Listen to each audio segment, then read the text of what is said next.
pero es tener un propósito. Cada uno de ustedes a veces se encuentra en una etapa de la vida y dice, he estudiado 3 años esta carrera y no es lo que realmente me gusta. A mí me preguntan, ¿y cómo es el trabajo en Crisis? No sé, para mí no es un trabajo, es una forma de vida. Yo vivo el arte todo el día, todo el tiempo. Y a través de ustedes es con quienes aprender. Y ustedes en este momento, con el avance, la inteligencia artificial y la tecnología que llegó para llegarse, deben tener mucho cuidado, porque hay que adaptarse a lo nuevo. Yo soy una persona grande ya, pero me encanta la tecnología. Pero hay que tener cuidado para no depender, para no enviciarse, porque la tecnología es igual que un vicio. Entonces, hay que pensar bien. Aquí vamos a tratar filantropía, arte, coleccionismo como acto cultural. Y vamos a tocar desde los orígenes del mercado del arte moderno hasta hoy en día, cómo determinamos el valor del arte, ajustarse a los cambios y celebrando colecciones.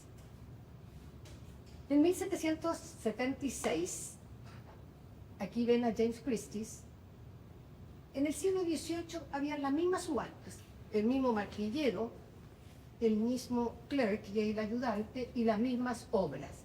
¿Qué fue sucediendo? El siglo XX, ¿qué se incluye? Los teléfonos. Hay muchas formas de subastar. Una es los encargos del libro que tenemos los martilleros y anotamos los del número 1, $1000. Lo segundo es la gente en la sala con la paleta. Y se incluyó ahí el teléfono, la persona al teléfono. Y además los cambios en distintas monedas. Y el siglo XXI, obviamente, Internet. Nosotros tenemos 350 subastas al año y tenemos salas de venta que están autorizadas en solamente 8 países. ¿Y por qué en 8 países? Es precisamente para no competir con el mercado local. Acá nosotros, si aquí hay una obra que no tiene mercado local, se manda afuera. De lo contrario, se comercializa en el propio país. O sea, somos un aporte. Y las casas donde hacemos subastas comerciales es Dubái, Hong Kong, Ginebra, Los Ángeles, París, Shanghái y, por supuesto, Nueva York. Aquí, todo lo que ustedes puedan soñar, todo se remata. Todo, desde hasta el siglo XIII al XVIII, siglo XIX, arte moderno, arte contemporáneo, arte chino, arte asiático, joyas, muebles, ropa, libros, mapas, autos, todo se vende. Y hay categorías que se llaman categorías maduras y categorías emergentes.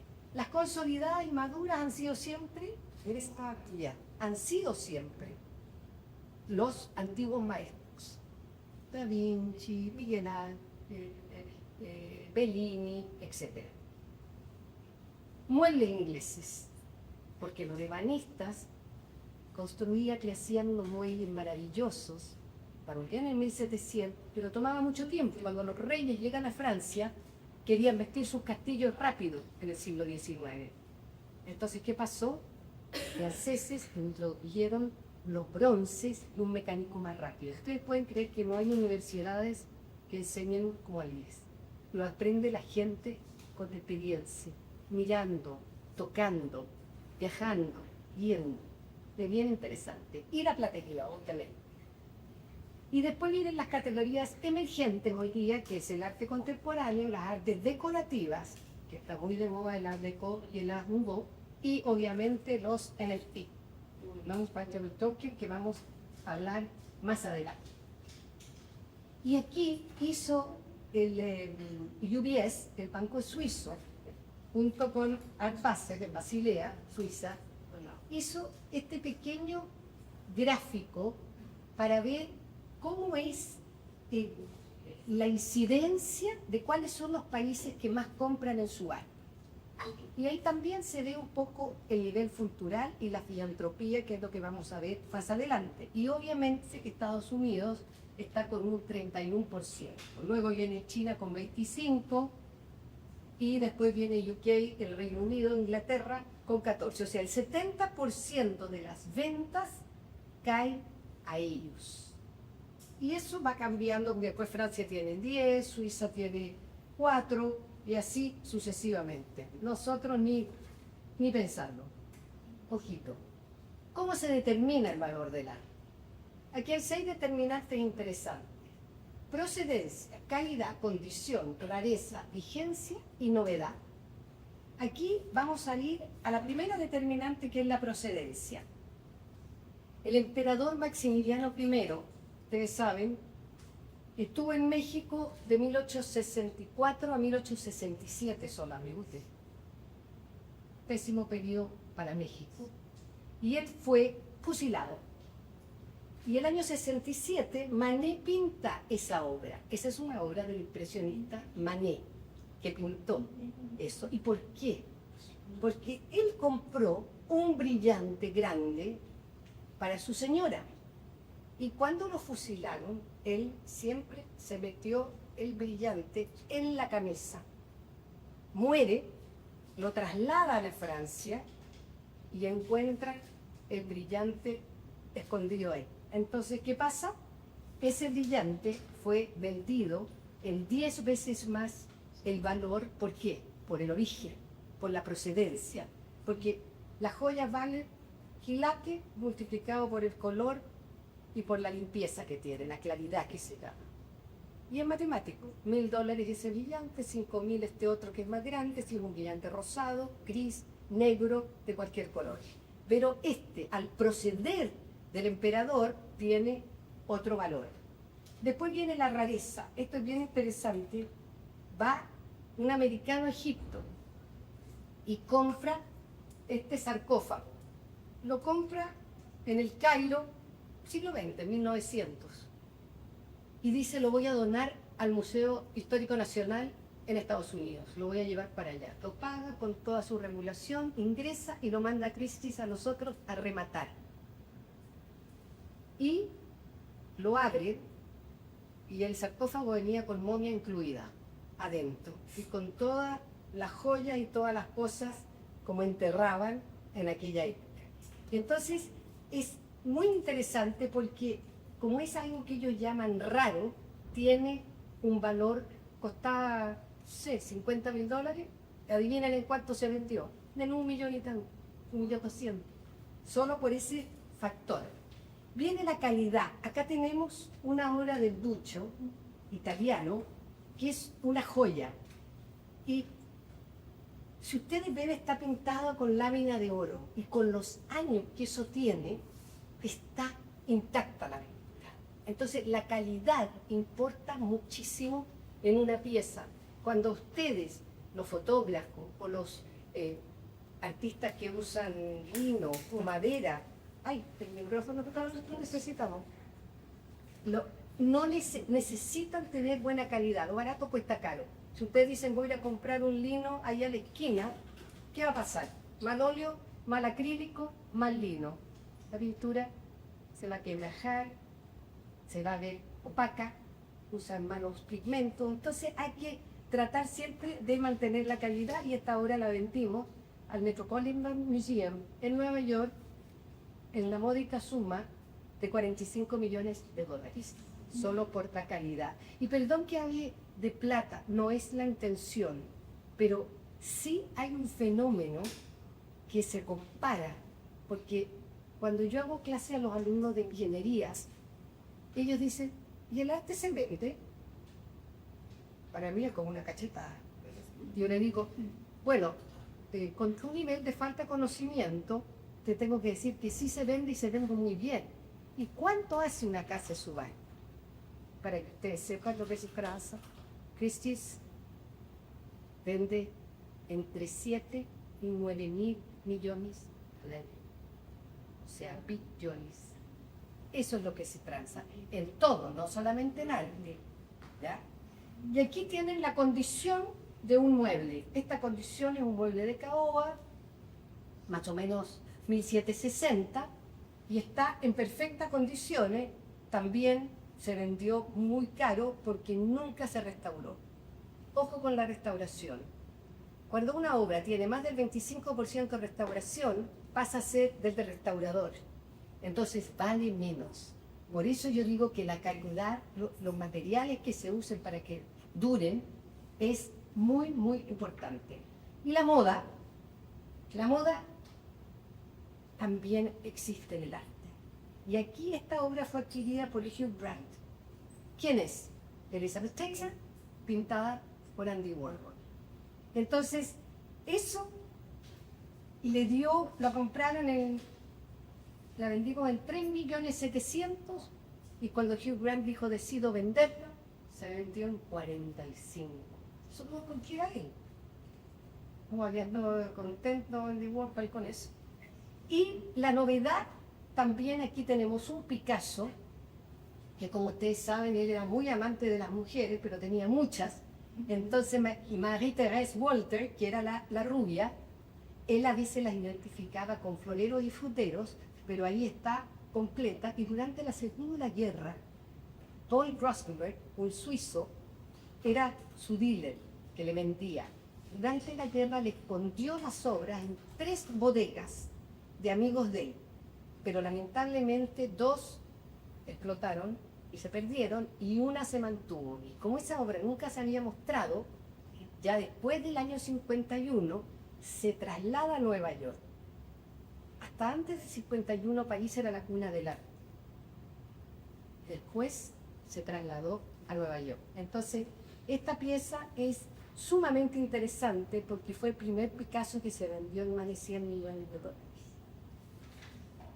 Y la última, que cumple con todas las determinantes que conversamos, es esta pieza que vendimos el 2017, Salvatore Mundi, de Da Vinci, y que se incluyó en una subasta de arte contemporáneo. Y este es un máster, es un antiguo maestro. Sin embargo, ¿qué pasa? El arte contemporáneo hoy día la lleva. El arte contemporáneo hoy día es el que hace 3 y 4 veces más que el impresionismo, el siglo XIX, los antiguos maestros, el arte latinoamericano, lo que ustedes digan. Y además, el respeto de los artistas pop y de todos los artistas, porque lo pusieron al lado de una obra de Andy Warhol. ¿Por qué? Porque Andy Warhol debe haber pintado unas 60 veces La Última Cena de Da Vinci. O sea, no hay que mirar en menos. Todo evoluciona, pero los antiguos maestros son un referente para todas las generaciones, y ese respeto lo tienen. Y esto se vendió, que ha sido el cuadro más caro que se ha vendido en el mundo, por 450 millones. Y está navegando hoy día. Así que ahí se juntan todas las condiciones determinantes. ¿Cómo nos ajustamos a los cambios? Aquí nosotros empezamos bastante temprano, el 2006 empezamos a hacer las subastas vivas y se podía uno meter en internet. Y unos años después, ya el 11, pusimos las subastas en línea. Y ustedes ven los años, el 2020, la cantidad de dinero entre el 20 y el 21 fue donde más se operó a través de internet. Y llegó evidentemente para quedarse. Acá, ¿qué tenemos? Tenemos ahora nosotros, implementamos catálogos digitales. Eran bellos los que eran impresos, pero se gastaba mucho, y estamos nosotros por la conservación del planeta. Entonces, de una u otra manera, tenemos que contribuir. Tenemos el catálogo digital, tenemos la realidad aumentada, que es, usted me dice, ¿cómo es su casa? ¿Dónde está el sofá donde usted lo quiere poner? Y nosotros se lo presentamos exactamente igual. Y el holograma es donde ven esa bailarina de Degas, se imita la escultura de la bailarina y está en tercera dimensión y se puede ver por los 2 lados. Entonces, eso sí me ha pasado con el home office, que la gente ya, algunas, no quieren ir a trabajar físicamente porque hay mucho recurso. Y aquí nosotros fuimos en Christie's los primeros que vendimos con inteligencia artificial esta obra de Bellamy. Le pusieron 1000 retratos a la plataforma del Renacimiento y arrojó ese print, ese grabado, que se le puso 7 a 12 mil dólares. Y se vendió en $432.000 porque era la primera obra realizada con inteligencia artificial. Y ahí es lo que ustedes saben mejor que yo, y se los voy a leer, porque es interesante saber exactamente lo que es un non-fungible token. Un token no fungible, que lo deben decir. Es un activo digital único, irrepetible e indivisible que, ligado al desarrollo de la tecnología blockchain, al fenómeno de las criptomonedas, no para de ganar presencia y son objetos no intercambiables con otros debido a sus propiedades únicas. Para mí, en forma personal, la única ventaja de que eso no se puede plagiar. Yo hago esta obra sobre tela y le pongo José Pérez, borro la firma y lo imito y lo vendo como auténtico. Esto, ninguna posibilidad, ninguna posibilidad. Entonces, la anterior que teníamos de Robert Alice también, aquí es la obra hecha con inteligencia artificial, pero física. O sea, ahí se juntaron las dos cosas. Y después vendimos esta interesante Beatle que durante 5.000 días son 13 años, hizo una obra con inteligencia artificial. Él es Winkelmann, Mike Winkelmann. Y se vendió también en una suma absolutamente loca, 60 millones, una cosa así. Y cuando empezamos a descubrir que por qué los jóvenes compraban NFT, era porque había también una especie como de juego de marketing, de apostar a los emergentes. Sin embargo, ustedes ven que las obras más caras no son las emergentes. Y ahí está Andy Warhol, que dejó en su fundación unos disquetes. Dejó unos disquetes y se hicieron con inteligencia artificial. Esta se vendió con criptomoneda. Yo tengo que ser muy franca. Cuando empezaron las instalaciones, yo decía, maravillosa. ¿Qué es una instalación? Es la intervención de un espacio. Pero esto lo tiene que comprar un museo, porque no lo puede comprar un privado. No puedo poner una intervención después de esta sala, ¿cierto? Pero pasó ese momento. Se inspiraron en eso y va decantando. Entonces vamos a tener que ver qué está sucediendo.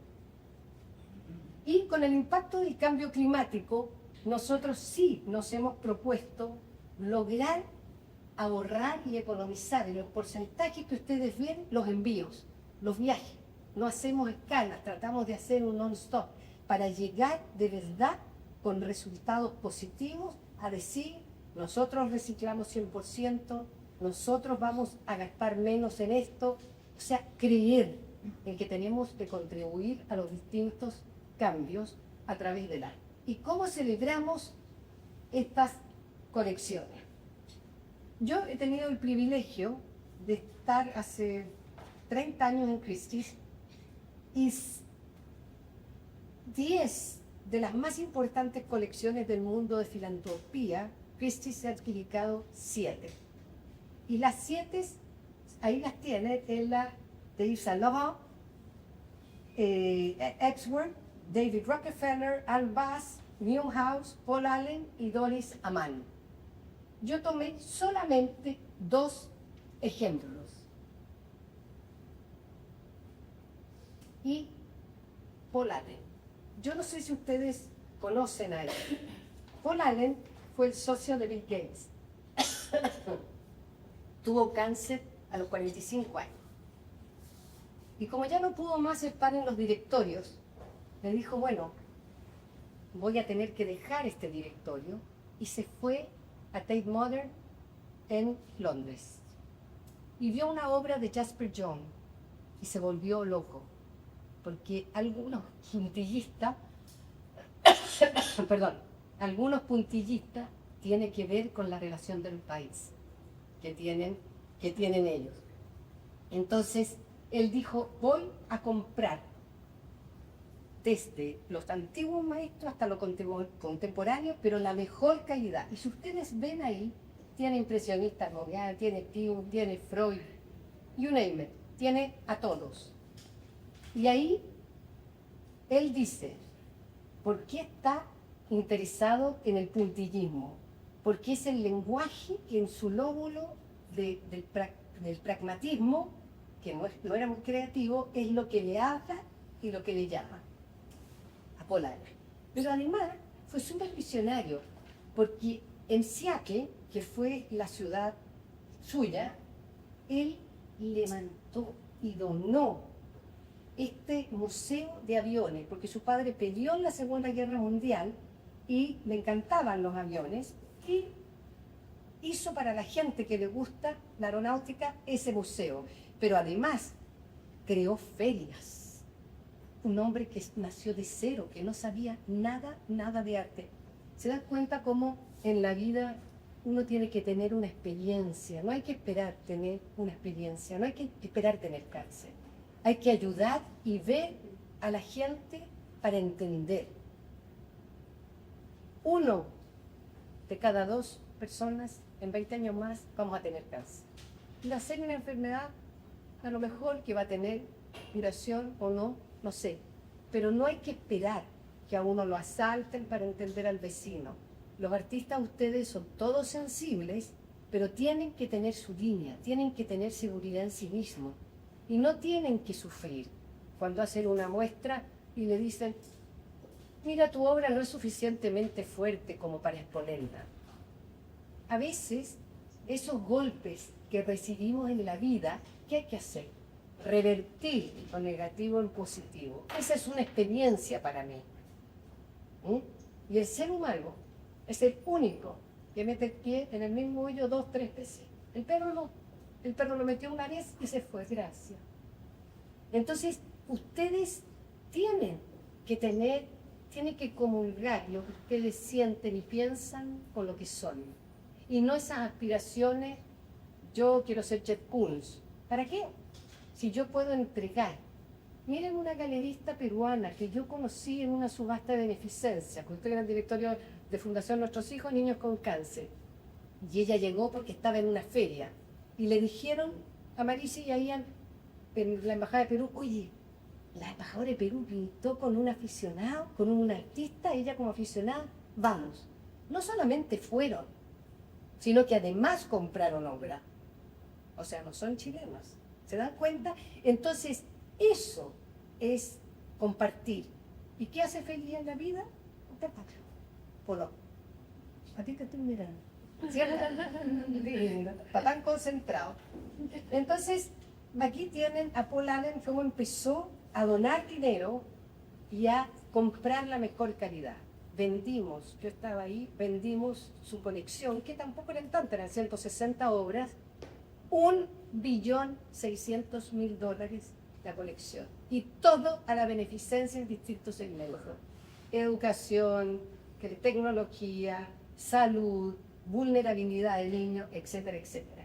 Entonces, ¿qué hay que ser? Ahí mismo dice, hay que ser visionario, tener amplitud de intereses y comprar algo que a uno le habla. A mí cuando me dicen, ¿te gusta ese cuadro? Si me habla el cuadro, me gusta. ¿Cuál es el vino rico? El vino que le gusta a uno. No el vino que es caro, es el que le gusta a uno. Y eso ustedes tienen porque fueron virreinatos, son un país maravilloso. Nosotros, Chile, rasca, chico. Nada que ver con ustedes, a esfuerzo y con disciplina hemos tratado de crecer. Pero ustedes tienen aquí un patrimonio maravilloso. Yo creo que este centro del futuro quizás va a recibir donaciones de colecciones muy importantes para que ustedes puedan vivirlas. Porque es muy distinto enfrentarse a una obra original que verla aquí. Y lo último es la colección de David Rockefeller, en que ellos dicen, que nuestra familia sigue unida en la creencia de que aquellos que más se han beneficiado del sistema económico tienen responsabilidad especial de retribuir a la sociedad de manera significativa. Ellos tienen generaciones de generaciones donde le dicen a sus hijos, ustedes elijan un cuadro, uno solo para recuerdo, el día que yo me muera. Y después un pequeño monto mensual, pero ellos viven de manera sencilla, trabajando con responsabilidad y con disciplina, porque uno tiene que devolverle a la sociedad lo que le ha dado. La sociedad le ha dado su comunidad, Dios se lo ha dado de todas maneras y hay que saber retribuir cada uno a su manera. Y aquí está Alfred Barr, que ustedes ven en la primera foto con los cuadros, que fue en el año 1929 la creación del MoMA, el Museo de Arte Moderno en Nueva York. Y es muy interesante porque fue el curador que David Rockefeller eligió. Y cuando recién empezó a comprar, obviamente que tenía obras que no eran auténticas, pero empezó a crear una colección y a enamorarse. Ahí está con toda su familia y después está con William Hess, que él dijo, si la colección no tiene un soporte, una biblioteca, un registro de archivos, no tiene el mismo peso. Y ahí creó y cada persona y cada alumno que va puede ver de dónde es la obra. Yo tuve la suerte de conocerlo, tuve la suerte de estar en la subasta y me emocioné mucho cuando las fundaciones estaban en la sala y mientras más alto se vendía todo, más emocionados estaban del dinero que iban a recibir. Bueno, y ahí miren a todo lo que ellos donan y todo lo que ellos han montado y ahí dicen que estos recursos hay que tener, además de los recursos financieros, hay que tener ideas innovadoras, hay que tener paciencia también, porque no toda la gente entiende el arte o quiere entenderlo. Así que es un regalo para las generaciones futuras. Y su visión es ser apasionado, asesorarse con profesionales, guardar registros, planear su legado de edad e involucrar a su familia en su misión altruista.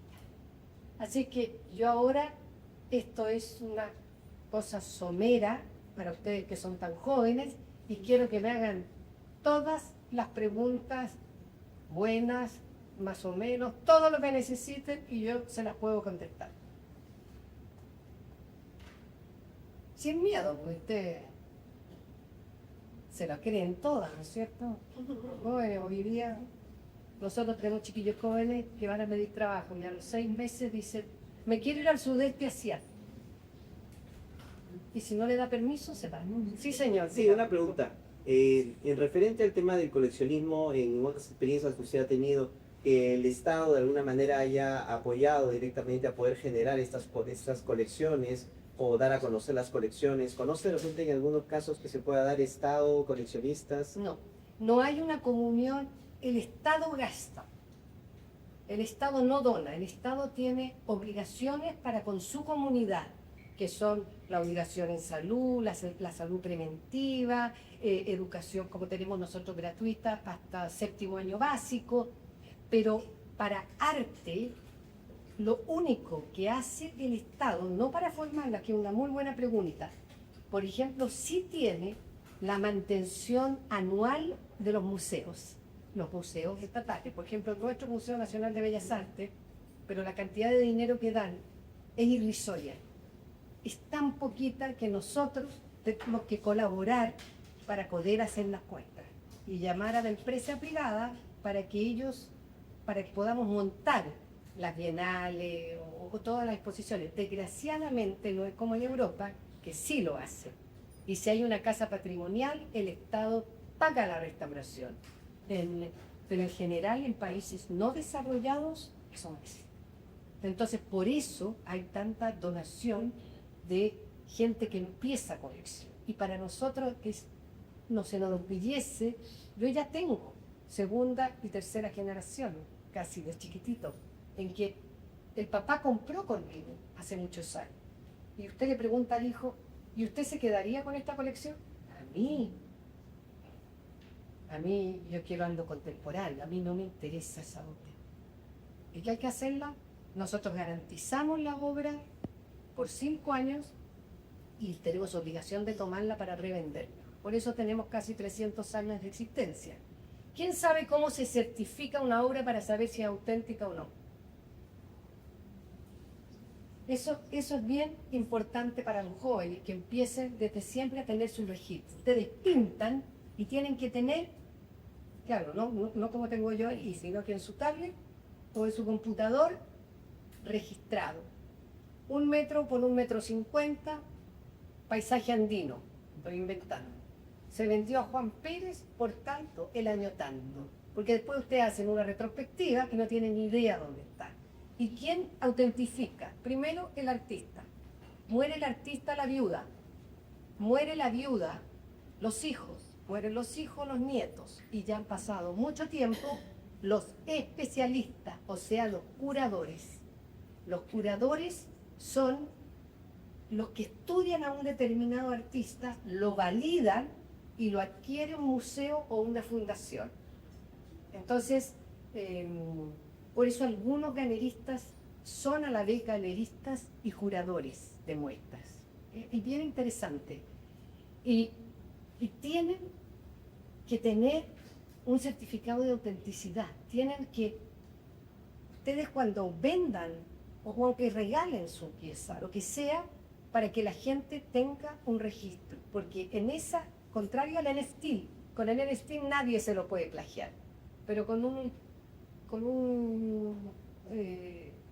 una escultura en madera, una escultura en acero, en lo que sea, se puede hacer exacta, aún sin tener la matriz, como hicieron con Degas, que la persona que lo imprimía no rompía las matrices después de hacer, porque se supone que uno tendría que hacerle una escultura, una serie de 5, punto. Y cuando hace los grabados, que son obras originales también, tiene que romper la matriz cuando dice yo voy a hacer una serie de 3, de 5, de 15 o de 1000. ¿Cuántos grabados de Word, Live, todo esto? ¿Por qué algunos valen $100,000 y otros valen $100? Porque unos son originales y otros no son originales. Entonces hay muchas formas de evaluar y de estimar las obras.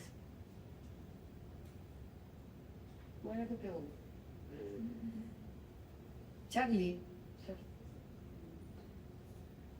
¿Cómo en el contexto latinoamericano, cómo ha cambiado la relación entre los artistas y los coleccionistas los últimos 10 años? ¿Y qué cosas son las que valoran los coleccionistas al entablar una relación ahora con los artistas como una galería? Bueno, esa es una excelente pregunta. Los mecenas italianos, que existían antes, ¿no es cierto?, que tomaban a los artistas, le pagaban, ¿no es cierto? Hoy día existen mecenas, existe gente que financia a un determinado artista, cree en él y lo financia por un tiempo. Pero en general,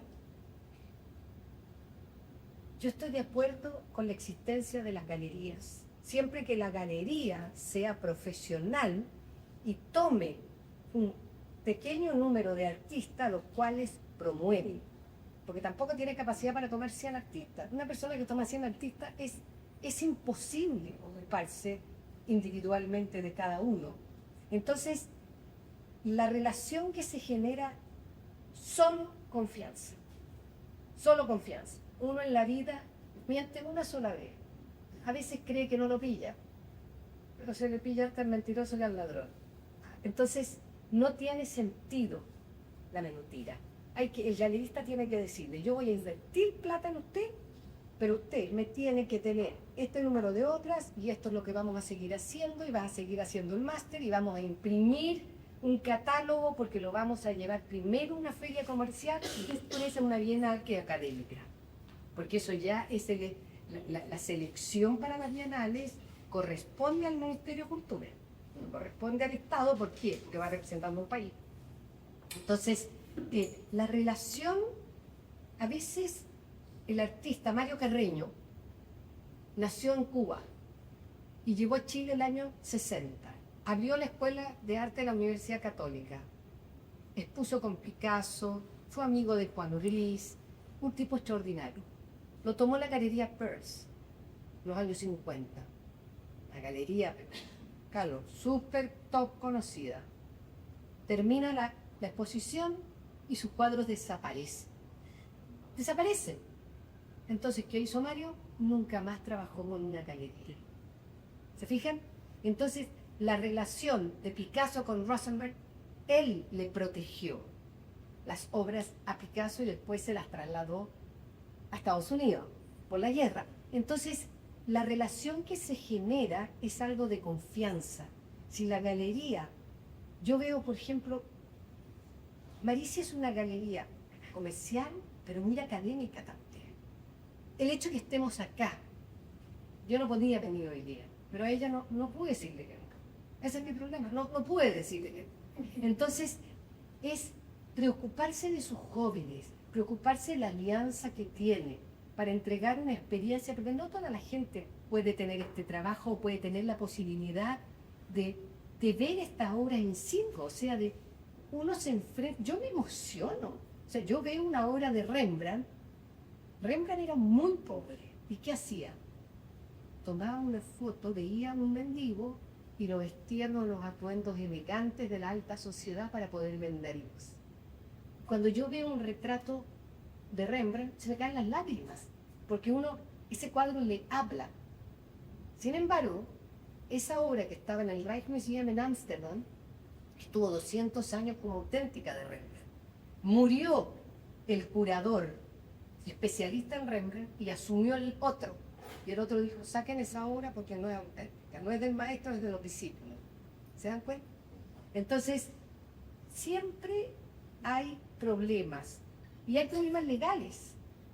Yo viví, imagínense, en 30 años, un problema de una familia alemana que le compró obras robadas por los nazis y la quería comercializar.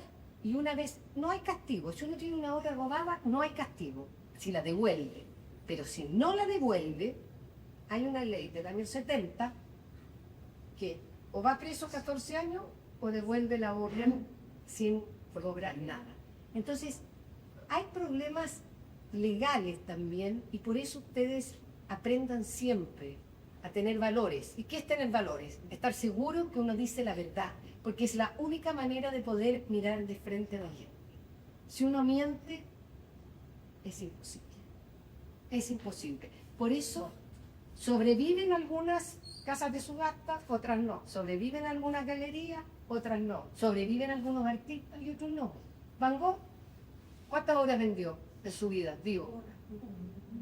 Nada. Entonces, ¿y qué importa eso? Y miren ahora. Entonces, el japonés que yo estuve, que compró la obra del doctor Gachet de Van Gogh en 85 millones, la compró, la economía de Japón estaba muy alta, para que la enterraran con él. Por supuesto que se murió y los hijos corrieron a Cristian a venderla y no la enterraron, obviamente. Pero en aquella época la pieza se vendió en 85 millones y se revendió en 60. ¿Se dan cuenta que también el arte cíclico? Hoy día ustedes llevan una obra de antiguo maestro y vale 30% menos. A lo mejor en 5 años más va a de nuevo a subir. Y hoy día lo que de verdad se vende fuerte es el arte contemporáneo, con el tiempo. Y porque los jóvenes han hecho un muy buen trabajo. Así que, interesante. Sí, Carlos. ¿Cómo ves el mercado del arte peruano y cómo ha evolucionado en los últimos años? El arte peruano, por ejemplo, en arte latinoamericano, Cislo es un artista que se vende bien en subasta. Quizás valores comerciales locales a lo mejor se vende mejor, pero lo lindo internacional es que no lo compran peruanos, lo compran extranjeros. Entonces el arte peruano, el Mar del Urín, sale a Europa, Estados Unidos, o sea, Perú está representado a través de este artista en todas las colecciones.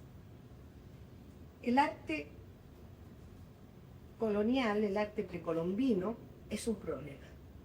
Porque legalmente todo es mal adquirido, todo. Todo que está adquirido sin documentación, de gente que no está calificada para comercializar la obra, por lo tanto no podemos, ni siquiera arte colonial. Es muy triste porque hay gente que tiene fortuna en esas colecciones, pero mientras no haya una ley que vea el origen, porque nadie quiere comprar obra robada, ¿con qué objeto? Es absurdo. Pero no, Una pregunta. Cuadro del siglo XVII. perdón, Cuadro del siglo XVII. sí. Supuestamente un flamenco. ¿Cómo pueden expertizarlo si no es con no sé qué? Porque hay un expertizaje de expertos, pero ¿hasta dónde? Si no sabemos de dónde viene, si es que es ese autor, Es que eso, mira, que se presume. no tiene Cuando uno vende un cuadro, la persona que lo lleva se presume que es suyo. Ese no es el problema. No, A nadie va a investigar nada. Vino claro, no, doña eso va a ser. Marta y vino y es suyo. No, eso Ahora, va a para ver la autenticidad Exacto. de esa pieza Carbono flamenca, 14, ¿qué? hay. Carbono 14, lo que va a hacer. Eso Ay, que te quería pero cada artista tiene un comité de expertos. Y ese comité es el que está autorizado internacionalmente para decir, nosotros en crisis no Ya. podemos vender nada Por que no supuesto. esté No, eso lo firmado entiendo. por el comité Picasso, firmado por el comité Van Dyck, Claro, firmado claro. todos los artistas tienen un comité que dice esta obra es falsa o no. ¿Y cuál es la importancia que yo hablé de los mercados consolidados frente a los emergentes? Es que los mercados consolidados tienen catálogos razonados. Catálogos razonados por supuesto. significa el estudio de toda la obra del Exacto. artista. Está impresa en ese libro. Entonces, el libro que tiene Carlos de tal paisaje, mira, está incluido ahí. Entonces el certificado dice código 2572, propiedad de Don Tando, la obra de tal artista. Y ahí no hay duda. Ahora, la pintura también no es tan difícil si se ven los pigmentos. Y el carbono 14 es lo que clarifica también si se usaba óleo. La otra vez nos llegó a nosotros un flamenco pintado con acrílico. O sea, en aquella época no existía ese tipo de pintura. Entonces es como un dolor a la vista. De verdad. Y son tonos cuando son pigmentos naturales, sí, de tierra o de hojas de flores. Todos estos pigmentos se nota, se ve. Las tinturas son absolutamente distintas. Entonces, en el caso de ustedes, por cierto, es más el grupo de expertos que el carbono 14. No, el grupo de expertos lo único que tiene que ver. No, ellos ven las telas y las telas, uno si es experta, yo veo una obra por delante y pienso atrás y digo, ¿data de esa época o no data de esa época? Nada lo mismo el artista, pero se circunscribe. Pero hay artistas, Revilla, yo he visto falsificaciones de Revilla, he visto un montón de falsificaciones de artistas. Un poco más modernos. cerca me tocó una de Moguazán en Chile. Sí. Voy a contar. Millones de regalo. Sí. En mi familia había un cuadro enorme de mi bisabuela y lo regalé porque estaba en casa de champú y se medía 3 metros puesto. Entonces llamé a una prima y le dije, el papá te quiso tanto, yo no me voy a llevar esto a Canadá, te lo dejo. Casi se murió. Felicidad. Lo tomó, por supuesto. Y otro primo le avisaron que tenían el cuadro. Él compró. Resulta que no te digo el nombre, Era falso. era falso.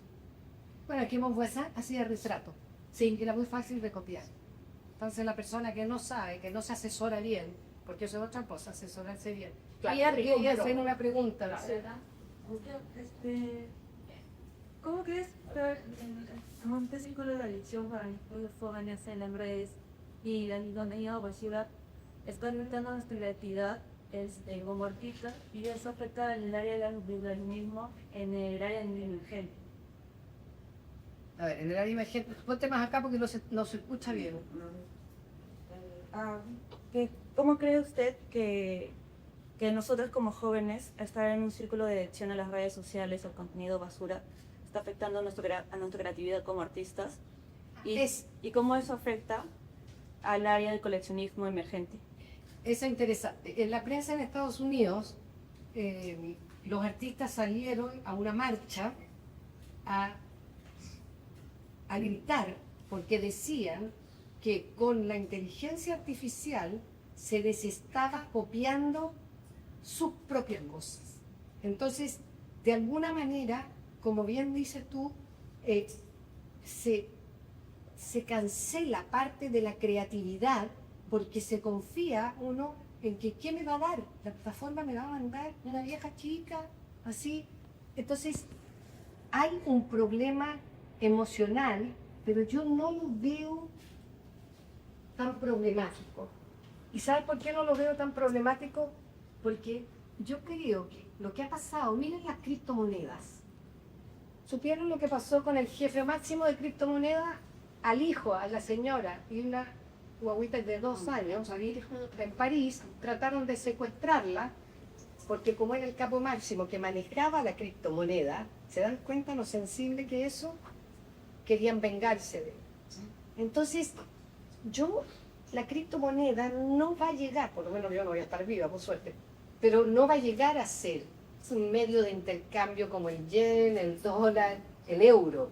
Son creaciones que se están haciendo y que puede afectar a la creatividad del artista.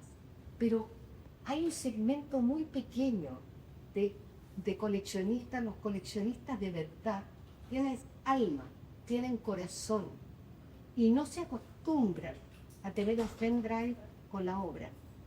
Porque esta obra de NFT la compro yo virtualmente. Entonces, ¿qué hago? Pongo una pantalla de este porte en el living de mi casa para verla esporádicamente. Entonces, hay cierto segmento de jóvenes que sí comulgan con esa idea y no les importa. Pero yo creo que la creatividad no se va a acabar nunca. Y los artistas que se mojan con su óleo y que están en su taller y que huele a óleo de verdad, eso no, o sea, que eso va a permanecer en el tiempo. Yo vengo escuchando que se va a acabar la técnica sobre tela. ¿A dónde se va a acabar? ¿Con qué ropa? No, hay adaptaciones nuevas que las podemos usar. Pero hoy día hablábamos a la hora de almuerzo que con inteligencia artificial hay gente que mira la pantalla y es un robot y después tiene que ir al psiquiatra porque se enamoró del robot y el robot no la viene a ver o no la abraza y no hay broma. Entonces empieza a descompensar los sentimientos por soledad. Por favor, ustedes dejen un rato los malditos celulares. Déjenlos al lado para poder sentir que son libres, porque los celulares, y lo digo de forma personal, o sea, yo salgo de mi casa antes de ver plata, de poner plata en la billetera, prefiero tener el celular.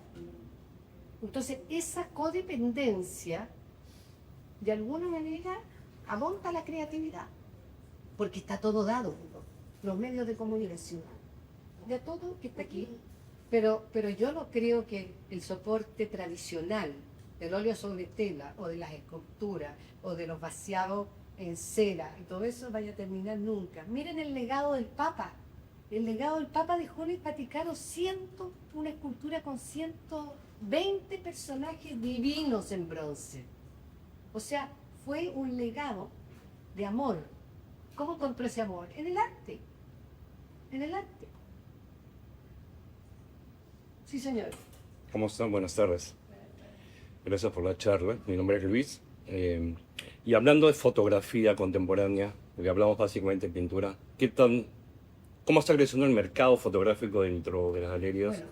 Y por otro lado, ya hablando sobre el tema de las originales de la fotografía, ¿pesa más una obra hecha por un fotógrafo en su propio laboratorio, o sea, analógicamente hablando, o tiene más valor una foto hecha digitalmente hablando? Bueno, la foto análoga es una foto que vale más, definitivamente más que la foto digital. Y depende de los papeles y depende del artista. Salcedo acaba de morir, el fotógrafo. Salgado. Y yo creo... Salgado. Salgado, perdón. Salgado. Yo tengo uno Salcedo que es chileno. Como fotógrafo. Exacto. Sí, claro. Entonces, ya lo maté. Va a valer más tu obra. Salgado era un fotógrafo excepcional. En la colección de Juan Mulder hay varios, tiene varios. Pero yo creo que es interesante cómo los fotógrafos han usado la intervención digital. Pero, de verdad, nosotros en Christie's, cuando vendemos Mapplethorpe, Diane Arbus o lo que sea, análogas. Son todas, uno nota en laboratorio, uno nota cuando está la placa y aparece la figura. Porque pasa que la fotografía ha sido muy triste porque recién en los años 50 se consideró arte. Antes se consideraba la fotografía como de prensa. Era un registro porque el señor iba a tomar la foto por la guerra, por la señora aquí, por esto, qué sé yo. Pero las fotografías nuestras, o sea, las que subastamos son muy apreciadas y de unos valores muy altos. Pero es un segmento pequeño. Es mucho más elitista la fotografía. Es un segmento de gente que entiende la luz. En la subasta que tenemos mañana hay una fotografía espectacular también donde se ve la luz, donde la fotografía camerarla. La fotografía es algo... Sí, yo tengo una hija fotógrafa. Y cuando ella habla y también empieza a hacer arte, ciencia y tecnología, y cuando yo entro a su taller me emociono hasta las lágrimas. O sea, algo que ella puede convertir esta sala en el puerto de Valparaíso. Maravillosa a través de la fotografía. Entonces, yo tengo mucha sensibilidad por la fotografía y voy, desgraciadamente, como estas son colecciones más antiguas, ellos no tenían todavía el interés real por la fotografía, pero ahora, las colecciones de ahora, todas, sin excepción, tienen un área de fotografía. Tal vez en 200 años más va a valer más la fotografía. No, mucho menos. Okay. Bueno, mi pregunta más, ¿cómo podemos hacer los artistas de información o incluso las nuevas generaciones para acercarnos al coleccionismo sin que parezca un lujo inalcanzable? ¿No? Porque estaban tantos espacios que satanizan el coleccionismo y que lo venden como algo como nosotros como artistas no debemos aspirar a llegar a eso o informarnos mucho más. No en Torre Eterna, pero en otros espacios, ¿no? Entonces, por ahí van. lo que pasa es que es una muy buena pregunta. ¿Cómo llega el artista directamente al coleccionismo? Yo he visto que conversábamos con Marisi que existe el artista, el coleccionista y la galería, pero también existe el artista, el coleccionista y el curador. ¿Por qué? Porque el artista ha aprendido hoy día a ser autosuficiente. Y hoy día, como no hay respeto, eso no está bien, como no hay respeto por la galería, los curadores se sienten con autoridad, y perdón si hay alguno, pero se sienten con autoridad de llevar al artista a una feria o a una bienal incluso sin tener un respaldo, sin tener un backup de una galería, porque la galería no da nada, no da abajo. Aquí en Perú hay galerías profesionales, en mi país casi nada, pero aquí el galerista sí financia el catálogo, la muestra, los viajes. Entonces, el artista también debiera aprender autogestión. Esa autogestión que no existía hace 10 o 15 años, no existía. Hoy día un artista está solo, Carreño, solo, iba a todas partes del mundo. Y le decían, ¿por qué no tienes galería? Porque me robaron mi obra. Entonces, es súper interesante y tratar, por ejemplo, si Carla acá dice voy a hacer una muestra colectiva de mis artistas, de mis alumnos, viene una galería, otra galería, viene un museo, viene un curador y de repente dice oye, ese artista me gusta. Y ahí ustedes, o misma Eli, que publique una muestra que haga acá de artistas emergentes. La difunde. ¿Y cuál es nuestra obligación también como gestores? Hacer visible lo invisible. Ayudarnos a mostrar su obra. Pero si un artista solo quiere ser artista porque quiere vender, está perdido. O sea, para ser artista, o Eli, por lo que sea, hay que tener pasión. Porque se sufre. ¿Sí? Hola Eric, ¿qué tal? Muchas gracias por la charla. Mi pregunta era, ¿qué crees que motiva más a un artista, a un coleccionista, perdón, a participar en una subasta benéfica? ¿Causa la obra o depende de la visibilidad? ¿Qué es lo que motiva en una subasta de beneficencia o comercial? ¿Qué motiva a un coleccionista a participar en una ciudad Benéfica. Ese le diste el palo al gato conmigo. Para empezar, cuando la fundación invita a la audiencia, es porque esa audiencia está motivada por la fundación. O son directores, o qué, son niños, o niños down, o niños con cáncer, o niños vulnerables, o alcoholismo, pongan el apellido que quieran, que se dedique a la fundación. Esa audiencia tiene sensibilidad frente a ese objetivo preciso y va a colaborar. Yo le digo, Marisi, si la gente quiere ir a tomar pisco, que se quede en su casa y se tome el pisco en su casa, pero si va a esta fundación es porque tiene que colaborar. O sea, uno necesita entregar, como decía la Madre Teresa, hasta que duela. Y es ahí cuando uno ve el verdadero resultado y ve la cara de alegría de los niños que sería hacer un último deseo con patologías terminales o un hospice, que son las casas de paliativo. Y ¿sabes qué? Y el otro trabajo es el nuestro, los martilleros, que tenemos que saber motivar a la gente para que la gente levante la paleta y compre. Y eso a mí me cuesta poco. ¿Sí? Ella va. Usted. Más fuerte. ¿Ves? No está aprendiendo. No, crear de ideal, algo ideal. Sí, esculturas, obra, general. Si estas son anónimas, ¿cómo se procedería la parte de coleccionismo o ventas de las mismas? ¿Y cómo influye la parte de originalidad de la obra? Bueno, en general, todas las obras de antiguos maestros, incluso modernas, como Mata, no firmaban. Hay muchas obras que no están firmadas y otras que ellos ponían atrás en el dorso de la obra una pequeña seña o un código. Pero, como repetía antes, el comité de aprendizaje ve la pieza y dice, corresponde al artista, por la pincelada, por el tipo de tela que utiliza, por la iconografía, por el tema que pinta, por la composición. Hay muchas formas de ver si la pieza corresponde a la mano del artista o no. Porque puede tener seguidores, y muchos de ellos, como Miguel Ángel, Da Vinci, o sea, muchos de ellos pintaban con sus discípulos. Y prácticamente el artista le daba la forma y hacía poquito, pero porque no tenía capacidad para hacer más. Sin embargo, firmaba. O escribía, o decía, o se veía en uno de los rasgos, como pasó con el David. ¿Qué le pasó a Miguel Ángel con el David? Que ustedes vieron ese mármol. Era tan real, que lo miró llorando y le dijo, habla, porque parecía humano. Entonces, las obras que son de cada artista, uno las identifica, porque hay un sello.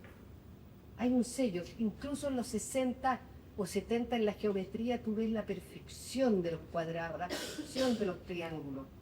El arte cinético, que en francés se llama trompe-l'œil, equivoca el ojo, porque se ve así como que fuese un cinetismo, como que los colores se sobreponen. Y uno sabe exactamente si está hecho digitalmente o no. Exactamente. Se nota.